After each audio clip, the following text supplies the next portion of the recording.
Welcome to the Deep Dive. We're here to synthesize the crucial knowledge you need fast. And today, we're really getting into the heart of peak sales performance. We are. Our mission today is pretty direct, isn't it? We want to pull out the core psychological principles, the proven strategies that can genuinely help you, well, potentially double, triple, maybe even quadruple your sales income, and quickly. Yeah, and this isn't just, the latest blog post theory. Where's this stuff coming from? Good question. It's drawn directly from what's historically been seen as, frankly, the most successful professional sales training program ever put together. Yeah. I mean, this system is credited with creating more millionaire salespeople than pretty much any other process out there. Wow. So we're essentially giving you the distilled wisdom, decades of peak performance research ready to use. Right. So let's unpack that. Where do we start? What's the absolute foundation? It all begins with a fundamental shift in thinking, a commitment to the law of cause and effect. Cause and effect. Okay. Sounds simple, but what does it mean in sales? It means success isn't an accident. It's not luck. It's not just raw talent. It's predictable. It leaves, well, tracks. Tracks you can follow. Exactly. The core rule here is powerful because it's so liberating. Mm-hmm. If you consistently do what other successful salespeople do, especially the stuff they do before and after the sale, you will eventually get the same results. That kind of dismantles the whole natural-born salesperson myth, doesn't it? Completely. The source material is really clear on this. Everyone, and I mean everyone, who's currently in the top 10% of their field started out in the bottom 10%. May be struggling. Success is learned. It's a process. Okay, so it's learnable. But before we dive into the how, maybe we should touch on the why. Why is this profession, this high performance, so critical? Oh, it's fundamental. The material calls sales professionals the spark plug in the engine of free enterprise. That's a great metaphor, the spark plug. It really is. They drive economic growth. When sales happen, money changes hands. Businesses grow, jobs are created. Think about it, schools, hospitals, roads, government services. It's all ultimately funded by the wealth created through these profitable exchanges. So if selling stops, The whole economy grinds to a halt. Understanding that gives top salespeople a sense of, well, purpose. They see their vital role. okay, that's the big picture. Now let's zoom right in Yeah. to the individual salesperson. What drives their performance? You mentioned the inner game. Yes, the absolute bedrock of personal success in selling, according to this framework, is your self-concept. Self-concept. Define that for us. Think of it as the master program running on your subconscious computer. It's the sum total of all your beliefs about who you are, what you're capable of, what you deserve. And this program, it dictates almost everything you think, feel, say, and ultimately do. So if you want different results, You have to change the programming. You have to upgrade the software. and this programming really shows up when we talk about income, right? There's this idea of the income thermostat. Absolutely. It's a fascinating psychological finding. You can basically never consistently earn much more, say 10% more or less than your self-concept level of income. It acts like a kind of internal governor. An internal lock, almost, unless you consciously reset it. Precisely. And the example they use is so common, it's almost painful. Imagine a salesperson, right? Their internal thermostat, their self-concept says, I'm a $50,000 a year earner. Okay, standard belief for many. So they have a great year, they're crushing it, working hard, and boom, they hit that $50,000 income mark by, let's say, the end of September. What happens next? Logically, they should keep going, right? Build on the momentum. You'd think so. Yeah. But what often happens is the sales just dry up. They suddenly find reasons not to make calls, they procrastinate on follow-ups, maybe they only focus on low-probability leads. It sounds like self-sabotage. It often is, but it's usually unconscious. The internal thermostat has been reached. The subconscious mind goes, okay, target achieved, and it actively works to pull them back into that $50K comfort zone. It basically shuts down the high-performance engine until January 1st rolls around. Wow. So they could have had an $80,000 or $100,000 year, but their own internal programming locked them out. Exactly. You just cannot sustain external earnings significantly higher than what you internally believe you deserve. So, job number one, for anyone serious about peak performance, adjust that thermostat upwards. How? What's the key mechanism for adjusting it? It comes down to one critical factor, self-esteem, which is defined very simply here as how much you like yourself. How much you like yourself in that specific role. Yes, particularly in the key actions of selling. The more you genuinely like yourself making that cold call, handling objections, asking for the order, the better you will perform those actions. High self-esteem fuels confidence and reduces fear. Conversely, low self-esteem makes you hesitant, fearful of rejection. creates all sorts of internal resistance. Which brings us to the actionable part. This isn't just theory. It's about mindset work you can do right now. The material heavily emphasizes positive self-talk. Like affirmations. Exactly. And the most powerful phrase, especially when you're facing a tough call or feeling down, simply repeat to yourself, I like myself. I like myself. Okay, some might hear that and think it sounds a bit simplistic, cheesy. I get that, but there's actual science behind it. It's biochemistry. When you repeat positive statements like, I like myself, you trigger the release of endorphins in your brain. The body's natural feel-good chemicals. Right. They create an immediate feeling of confidence, well-being, power.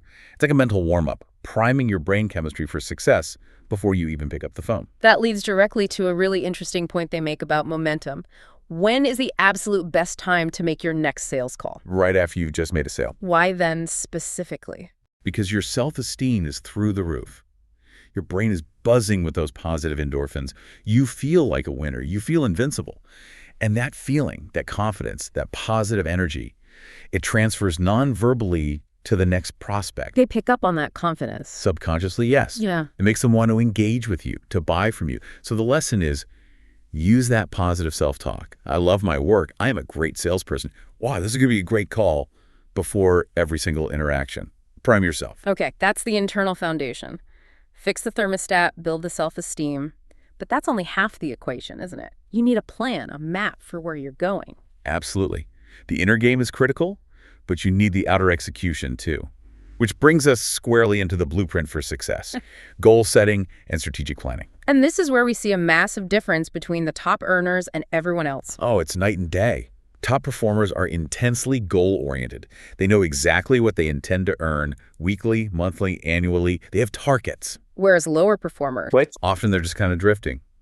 They might wait until they get their tax forms at the end of the year to find out what they actually made. They're passengers, not drivers, in their own careers. And a crucial part of driving is writing those goals down. The impact of writing is apparently huge. It's almost unbelievable.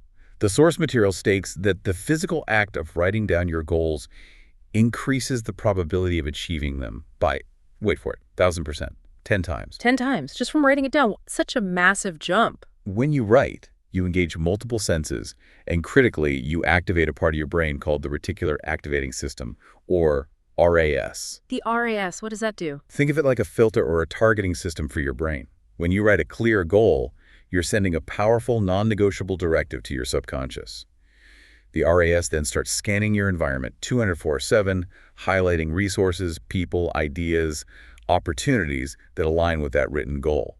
It makes you notice things you otherwise wouldn't. So it turns a vague wish into a concrete target that your brain actively works towards. Precisely. And the goal setting itself needs to be systematic. You start big. What's your annual income goal? Make it realistic, but definitely challenging. Maybe a 25% to 50% jump over your best year ever. Yeah. That's the destination. Okay, the big number. Then what? Then you use the goal breakdown strategy. You work backwards. To hit that income, what annual sales volume do you need? In dollars or units? Then break that down into monthly goals and then weekly goals. Getting more granular. Exactly. But the real magic, where most people drop the ball, is in the final steps. Setting clear daily sales goals, and even more importantly, daily activity goals. Activity goals. Okay, explain that. This is where the professional separates from the amateur. You have to reverse engineer success. If your annual goal breaks down to needing, say, $2,000 in revenue per day. Okay, that's my daily sales target. Right. But then you ask, what activities must I perform every day to generate that $2,000? Based on your average sale size and your closing ratio, maybe you need to conduct 3 full sales presentations daily. And based on your appointment setting success rate, maybe getting those 3 presentations requires making 10 prospecting calls. Got it. So your non-negotiable daily activity goals become make 10 prospecting calls, conduct 3 presentations, you stop worrying about the outcome, the $2,000, and focus relentlessly on executing the activities. The results will follow the activity. That focus on specific actions leads us nicely into the strategic side of selling. It's not just about effort, it's about smart effort, creative selling. Absolutely. To get into that top 10%, you need more than just persistence. You need strategy. The material outlines 4 keys to strategic selling. Specialization, differentiation, segmentation, and concentration. Okay, let's break those down. Specialization first. You have to be a specialist, not a generalist trying to be all things to all people. Determine exactly what your product or service does for a specific type of customer, or specialize by industry, by company size, by the specific needs you solve. So instead of selling IT services, you specialize in, say, cybersecurity compliance solutions for regional banks under $5 billion in assets. Perfect example. That immediately signals deep expertise and builds trust with that specific group. Next up is differentiation. How are you different? What makes you stand out? Right. If you have a unique proprietary product, the features might be your differentiation. But what if you're selling something more like a commodity? Insurance, real estate, financial products. The products themselves might be very similar across providers. So where does the differentiation come from then? It comes from you, the salesperson. In commodity markets, the source is very clear. The sale is often made based on the customer's feeling about you, your competence, your reliability, your expertise, the relationship. You become the unique value proposition. The customer has to trust you are the expert advisor acting in their best interest. Totally. They need that confidence. Okay, so you've specialized, you've differentiated, now comes segmentation. Who are your ideal customers? Exactly. Identify the specific group of customers who can most benefit from your unique specialization and differentiation. These are your perfect customers. And this is about focus, isn't it? Stop wasting time on prospects who aren't a good fit. Precisely. It's about efficiency. You define who you will serve and, crucially, who you won't. It protects your time and energy for the highest potential opportunities. Which leads directly to the fourth key, which you said is maybe the most critical for high income. Yes, concentration. The rule is simple, almost brutally so. Spend more time with better prospects. Fish for whales, not minnows. That's the perfect analogy, because the potential value difference between prospects can be enormous. One single prospect might genuinely be worth 100 times the revenue of another smaller one. And there's an anecdote illustrating this. A really powerful one. A salesperson decided to completely shift her focus. She stopped chasing small deals and concentrated all her efforts on the largest potential accounts in her territory. It took time, it took persistence, but she eventually closed one massive deal. And the payoff? That single sale was worth 58% of her entire previous year's quota. One deal. That strategic concentration completely changed her income trajectory. It reset her internal thermostat way higher. Wow. Okay, so strategy matters hugely. But all the strategy in the world won't work if you don't understand the customer core, why people buy. This is fundamental. Yeah. The single biggest mistake amateurs make, trying to get people to buy for the seller's reasons. Like, I need this commission, help me at my quota, my boss is on my back. Exactly. Prospects couldn't care less about your reasons. Right. They only buy for their reasons.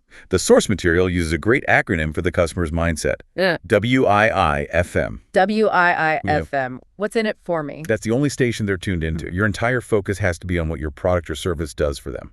Yeah. How does it solve their problem? How does it improve their life or business? Not just what it is. And that improvement, that value proposition has to be significant, right? Not just a minor tweak. Absolutely. The perceived improvement needs to be substantial enough to justify not just the price, but also the hassle, the time, the energy, the risk involved in changing from what they're doing now. If the ROI isn't compelling, inertia almost always wins. Okay, so focus on their reasons, their benefits. Now let's talk about the underlying motivations. There's a balance, isn't there? Yes, the motivational power balance. On one side, you have the desire for gain. This is about how much better off the customer will be, more profit, greater efficiency, improved status. We can assign this a motivational power of, say, 1.0x. Okay, standard positive motivation. But then there's the other side. The fear of loss. And this is where it gets really interesting. People are motivated roughly 2.5 times more strongly by the fear of losing something they already have or missing out on something they feel entitled to than by the potential for gain. 2.5 times stronger? That's a huge difference. It's massive.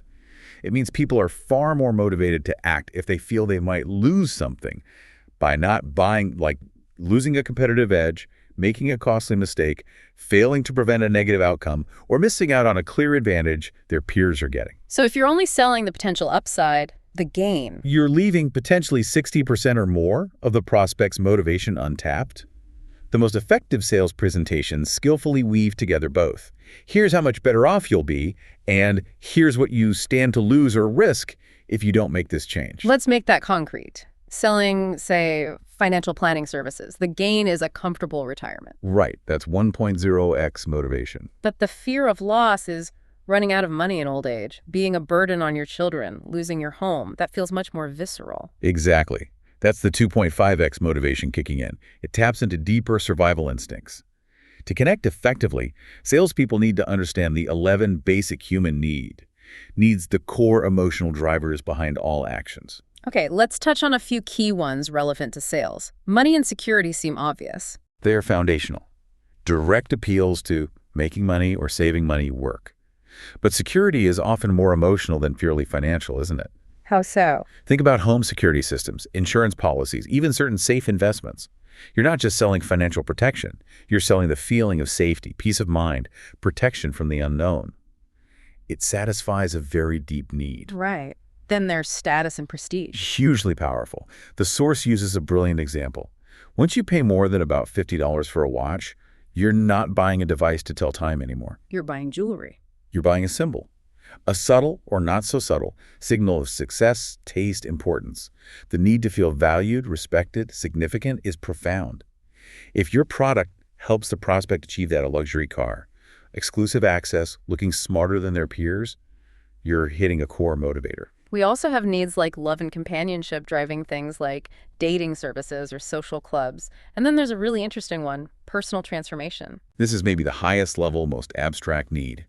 It's about becoming a better version of yourself, mastering a skill, achieving a long-held personal ambition. The example used is the golfer. Yeah, the avid golfer who would happily pay $50,000 cash if you could guarantee you could permanently lower his handicap by just 2 strokes.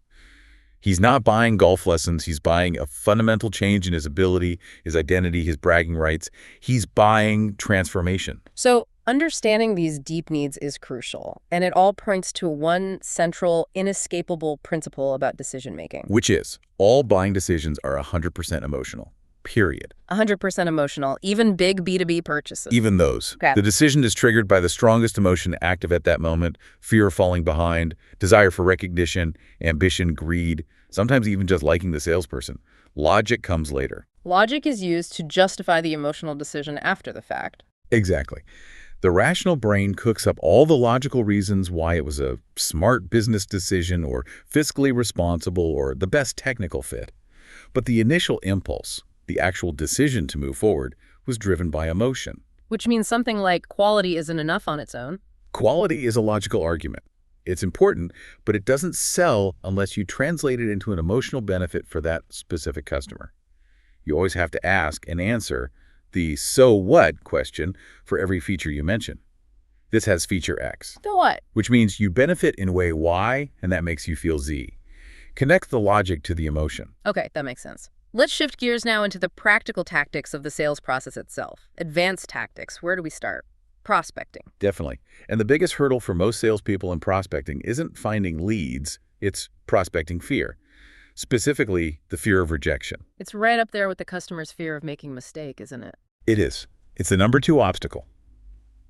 So many salespeople hold back, make fewer calls, because every no feels like a personal blow. It triggers that deep fear. Maybe I'm not good enough. But the reality, as the material stresses, is that rejection usually isn't personal at all. Not the slightest. You have to train yourself to see it like the weather. Sometimes it rains, sometimes it shines. It just is. Roughly 80% of contacts will result in a no for countless reasons that have nothing to do with you. Wrong timing, no budget, happy with current supplier, just had a bad morning. So the mindset needs to be, The top performers adopt the motto, some will, some won't, so what, next. That detachment allows them to persist. And persistence is everything here, because the stats on follow-up are staggering. what do they say? They say 80% of all sales are not closed until the 5th meeting or closing attempt, or even later. 80%. Okay, 80% require 5 or more contacts, but what percentage of salespeople actually make 5 or more contacts? Only about 10%. Half of all salespeople give up after the first contact if they get a hint of resistance. That gap is incredible. The difference between average and top income is literally built on the willingness to make those extra calls. It's the definition of paying the price for success. Now, to make those calls effective, especially the initial ones to get the meeting, you need a solid script for getting the appointment. And the first few seconds are critical for breaking through. Absolutely. Your opening words need to be like, as the saying goes, throwing a brick through their window. metaphorically, of course. You have to instantly shatter their preoccupation. The classic story is the Corning glass salesman. Right. Selling early safety glass, walks into the prospect's office, puts a sample on the desk, pulls out a ball-peen hammer, and did shatter. Instant attention guaranteed. Okay, most of us can't use hammers, but the principle holds. Grab attention immediately. And crucially, what's the goal of that first call? The only goal is to secure a brief, usually 10-minute face-to-face meeting. It is not to sell the product over the phone. You have to resist the urge to explain everything then and there. Absolutely. If they ask about price or details, you politely deflect. That's a great question, and it's something I really need to show you visually. It involves some specifics that don't come across well over the phone. Can we grab 10 minutes next Tuesday? It builds curiosity and positions your time as valuable. And the key is asking the right kind of question. Yes, a question focused on a potential benefit or result for them, not on your product. Instead of, want to buy my training? Matthew, ask Mr. Ms. Prospect, would you be potentially interested in a proven method that could boost your team's closing ratio by 20 to 30% within the next quarter? Focus on their potential gain, and then back it up with Social proof. Leverage the power of satisfied customers. Mentioning others in their industry who were initially skeptical but are now happy clients is incredibly powerful. Yeah. You know, the folks over at Acme Core felt similarly when I first reached out, but they've now seen X result and are one of our strongest advocates. It builds credibility instantly. Okay, so you've used the script, broken preoccupation, used social proof, and secured the meeting. You're in the door. Now what? Now we get into the power of suggestion. Yes, because once you're face-to-face, everything communicates. Tiny external factors subconsciously influence the prospect's perception of you, your company, and your product. Let's start with the most obvious, appearance. The statistic on clothing is pretty eye-opening. It really is. Apparently, about 95% of the first impression you make is determined by your clothing, simply because it covers about 95% of your body. Prospects are highly visual, and they make snap judgments. So if you look sharp, professional, well-groomed, They unconsciously assume you work for a good company, sell a quality product, and are competent and successful yourself. It's the halo effect. Conversely, sloppy dress, scuffed shoes, disorganization, it suggests sloppiness in work and service. Nothing about your appearance should distract from your message. and this feeds into something called the friendship factor. This is absolutely crucial. The sources state it bluntly. A customer will not buy from you until they are genuinely convinced that you are their friend and are acting 100% in their best interest. Building that rapport, that trust, that connection, that's job number one in the meeting before you even talk product. It's about the relationship first. Always. And remember the communication breakdown. 55% of your message is conveyed through body language, 38% through your tone of voice, and only 7% through the actual words you use. Only 7% words. Wow. It underscores the importance of nonverbals. Think about a handshake. A firm, confident handshake suggests confidence and competence. A weak, limp, dead fish handshake. It subconsciously signals weakness or lack of conviction before you've said a word. And this power of suggestion extends beyond personal appearance. To your entire environment. Working from a clean, organized desk or office suggests success and efficiency. Studies apparently show people working in neat environments are often 2 or 3 times more productive.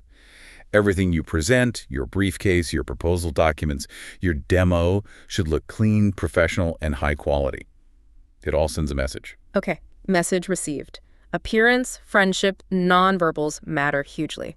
Now, let's get to the core of the meeting. Execution. Making the sale. If you've laid the groundwork, what's next? The foundation of professional execution is the planned presentation. Not just winging it. Definitely not. The material claims a structured, rehearsed presentation is up to 20 times more powerful than the spontaneous approach where amateurs just kind of say whatever pops into their head. 20 times more powerful. Why? Because planning ensures you cover all the essential logical and emotional bases, you build your case systematically, you anticipate objections, you guide the conversation purposefully towards a close. What's a good structure to follow? A simple, effective one is show, tell, and ask. You're demoing software. You show the feature, you tell the prospect the benefit, this allows you to, and then you ask a low-commitment question to gain agreement. Could you see how that might save your team time? Another powerful structure, especially for linking features to deep benefits, is the 3-step benefit loop.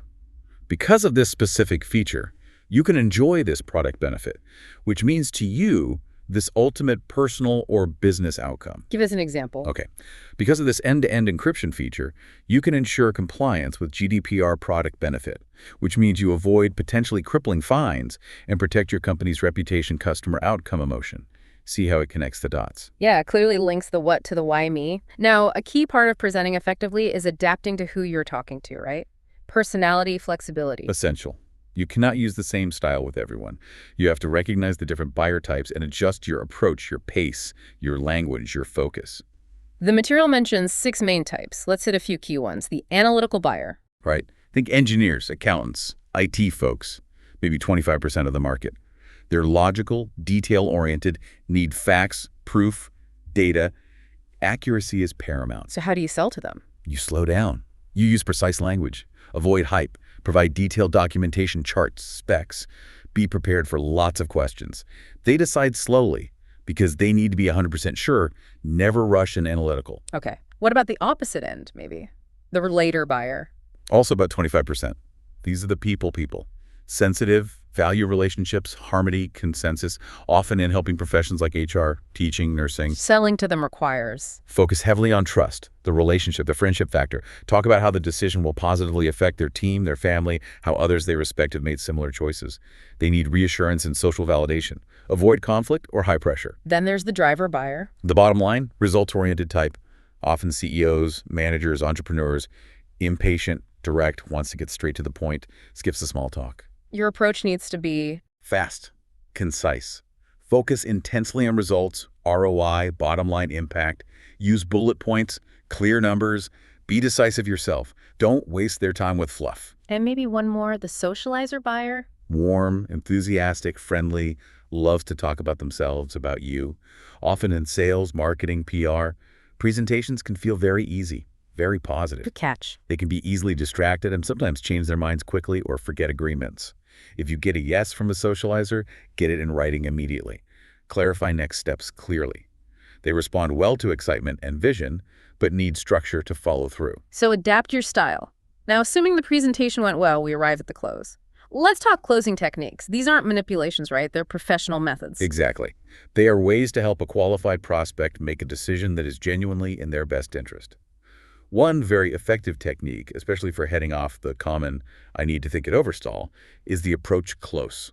How does that work? You use it at the beginning. Yes, right at the start of the presentation. You gain a small commitment up front. You say something like, "Mr. Prospect, I appreciate your time. I promise I won't try to sell you anything today.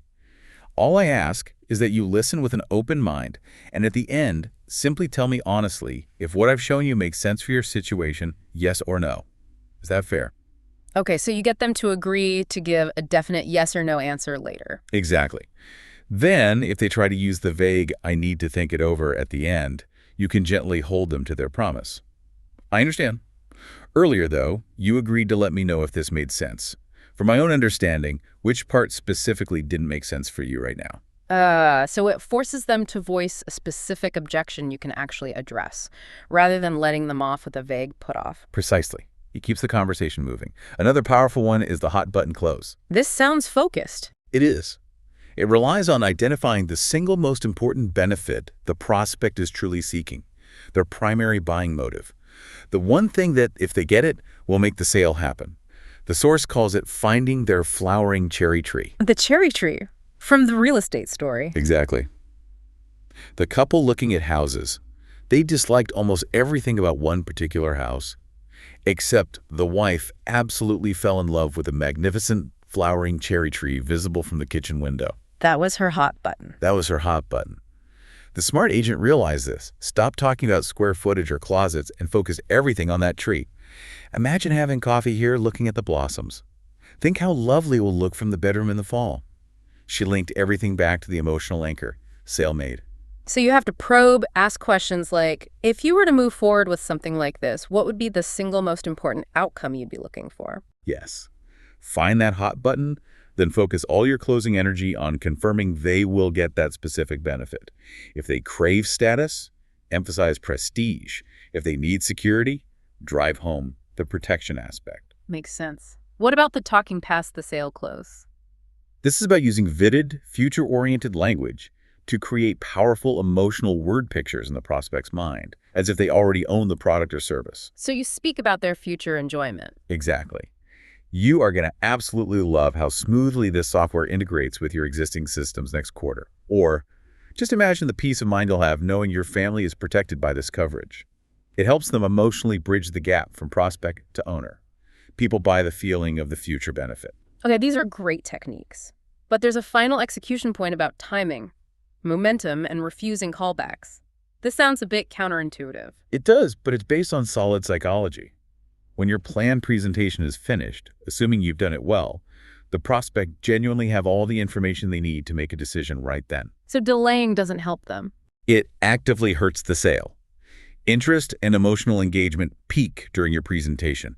The moment you walk out the door, that interest starts to decay. Time works against you. They forget the details, the emotional connection fades, other priorities intrude. So accepting "I need to think it over" is essentially accepting a no most of the time. Statistically, yes. The professional salesperson maintains control of the process. They've earned the right to ask for a decision. They gently but firmly press for a yes or no now, addressing any final concerns on the spot. They maintain momentum. Don't let the fish off the hook once it's landed. That's one way to put it. Keep the energy high and focused on decision. All right. We've covered a massive amount, from inner game to closing. Let's try to crystallize this. What are the absolute highest leverage keys to success in selling? The top takeaways. Okay, distilling it down. Key number one has to be a deep personal commitment to excellence. You have to decide to be in the top 10%. That means loving the work, respecting the profession, and being willing to pay the price in consistent, hard effort. It starts with that internal resolution, and that resolution needs structure, which brings us back to goals. Absolutely. Reinforcing the 7-step goals formula is key. 1. Decide exactly what you want. 2. Write it down clearly. 3. Set a deadline. 4. Make a comprehensive list of everything you need to do. 5. Organize that list into a plan by priority and sequence. 6. Take action on your plan immediately. 7. Do something, anything, every single day that moves you towards your major goal. And reminding ourselves that only about 3% of adults actually have written goals, and they tend to earn vastly more than the other 97%. That statistic alone should be motivation enough. The third key is an unwavering commitment to lifelong learning.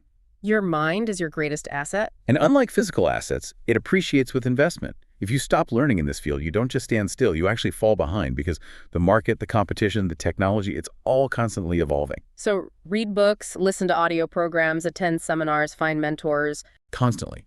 Keep filling your mental bucket. Even small improvements in multiple areas, a bit better at prospecting, a bit smoother on closing, slightly better questions, they multiply together to create massive income growth over time. And the final key principle for execution. It sounds simple, but it's profound. Work all the time you work. It's not necessarily about working insane hours, but making sure the hours you do work are 100% focused and productive. Minimize distractions. Do the high-value activities first. Start a little earlier, work a little harder during core hours, maybe stay a little later. That's the essence. The source uses a great airplane analogy. To take off and reach cruising altitude, a plane needs 100% full throttle. If you only give 80% or 90% effort in your work, you might never break free from the gravity of average results. You need that focused intensity to reach the top levels. Okay, so let's recap the core pillars we've hit. The absolute necessity of managing your self-concept and that internal income thermostat. The power of rigorous goal setting, broken down from annual vision to daily activity goals. Understanding that all buying is 100% emotional, driven 2.5 times more by fear of loss than desire for gain. And mastering professional tactics, persistence, the 5-call rule. Strategic planning, specialization, concentration, adapting to buyer types, and using planned presentations and closes. You've nailed it. And underpinning all of that is the idea that success is predictable. It leaves tracks. It often involves modeling the behaviors, attitudes, and strategies of those already succeeding at the highest level. David McClellan's research at Harvard was mentioned, concluding that a huge factor differentiating success and failure is simply your choice of reference group. Your reference group, the people you associate with most closely. Exactly. You unconsciously absorb the habits, attitudes, expectations, even the income levels of the people you spend the most time with. Their norms become your norms. Which leaves us with a pretty challenging final thought for everyone listening. If your ambition truly is to be in the top 10% of your field, and we know that who you associate with profoundly shapes your trajectory, Then the question becomes, what conscious, immediate action are you going to take to deliberately change or upgrade your reference group? Are you going to actively seek out mentorship or advice from those already playing the game at the level you aspire to? Or will you continue spending most of your time with people who are perhaps comfortable with average performance? It's a tough question, but a critical one. As one highly successful sales leader quoted in the material observed, top performers are often surprisingly generous with their time and advice when approached sincerely by someone genuinely motivated to learn and grow. So, go find your eagles. Go find your eagles. Powerful advice. Thank you for taking this deep dive with us today. Apply this knowledge, take that first action, and we'll see you next time.